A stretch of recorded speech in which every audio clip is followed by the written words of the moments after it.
ಬಟ್ಟೆ ಗಲೀಜ್ ಆಗ್ತಾವ ಕಣ್ ಮಗನೇ.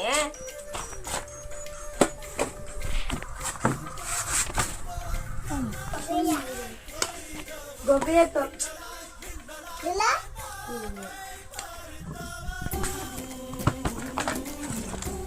ನಾನು ನನ್ನ ತಗೊಂತೀನಿ ಇಷ್ಟೇ.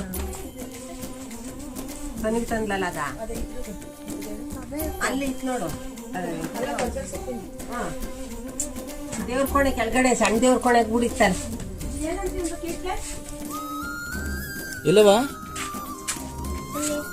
ತುಪ್ಪ ತರಬಾರ್ದು ಚಿನ್ನ, ನೀನು ತುಪ್ಪ ತರ್ಬೋದಾಗಿತ್ತಲ್ಲ ಸಣ್ಣನು. ಯಾಕವ ಏನಾಯ್ತು ಕಾಲು?